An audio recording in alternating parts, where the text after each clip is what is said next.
3 prinsip untuk membangun yang namanya kekayaan. Prinsip pertama, ini yang paling penting menurut gua, adalah jangan kehilangan uang. Investasi adalah sebagai sarana ya, untuk kita menggandakan uang kita, membuat uang bekerja di saat kita tidur. Tapi kalau lu investasi dan lu malah rugi duit, ini banyak orang keliru di sini. Kalian berinvestasi itu bukan untuk rugi. Aturan pertama investasi, jangan sampai rugi. Jangan pernah meresikokan yang namanya permanent loss of capital. Karena ini berbahaya dan sulit untuk dibalikin. Contoh ya, lu menginvestasi ke hal yang lu nggak mengerti. Misalnya 100 juta rupiah. 100 juta rupiah itu hilang 50%. Let's say lu invest di A. A ini dari lu taruh 100 juta jadi 50 juta. Itu turun berapa persentasenya? Kalian bisa hitung dengan cepat, 50%. Tapi untuk balikin A tadi dari 50 juta ini ya ke 100 juta, itu butuh naik 100%. Ini matematika yang banyak orang nggak paham. Turun tuh 50%, naik tuh harus 100%.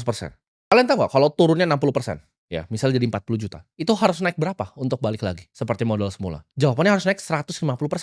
Kita ambil yang lebih ekstrim, 100 juta tadi taruh di C, turunnya 80%, jadi sisa 20 juta. Itu perlu naik 400% teman-teman. 400% untuk balik ke modal awal. Ini yang bikin banyak orang meledak. Jadi aturan pertama dari investasi, jangan pernah rugi. Jangan pernah ngejar spekulasi. Cuman karena teman bilang, kalian lagi mabok, ada teman cerita, oh ini ada saham A bagus, oh ini ada kripto B bagus, oh ini ada investasi C, ada titip dana di D. Jangan karena tergiur, lu nggak tahu apa yang lu beli, lalu lu mengalami kerugian dalam investasi lu. Jangan pernah tergiur ya dengan cara cepat. Nah, ini adalah prinsip pertamanya dari Warren Buffett. Never lose money. Prinsip nomor 2, jangan ulangi nomor 1. Nah, untuk kita belajar gimana cara nggak kehilangan uang, ini tahu prinsip nomor 2. Hanya berinvestasi di apa yang lu ngerti. Contohnya, seperti gue minggu lalu ditawarin, oke ini ada startup AI begini-begini, series B lu mau masuk nggak? Bareng ini, venture capital ada A, ada Andreessen Horowitz segala macam. Jawabannya gue jujur gue nggak mengerti. Ya, gue pengguna AI, tapi kalau gue disuruh bikin language model, gue nggak ngerti. Mulainya dari manapun gue nggak tahu. Setiap kali gue investasi di apa yang gue tidak mengerti, 100% uang gue pasti kena bakar. Bro, ini ada startup ini pasti kebakar uang gue. Ini ada deal private equity begini, gue nggak ngerti, gue coba masuk, uang gue kebakar. Udah berkali-kali ini terjadi sama gue. Jadi investasi itu nggak harus di aset A, B, atau C. Nggak harus di saham perusahaan, nggak harus di B, di kripto, nggak harus C, di real estate. Tapi di apa yang lu paling mengerti sebenarnya. Ini akan bikin decision making lu, keputusan lu lebih tajam. Ketika lu nggak ngerti, oke skip. Ngerti, beli. Nggak ngerti, skip. Jadi pilih satu circle of competence dan jadi kelas dunia di bidang itu.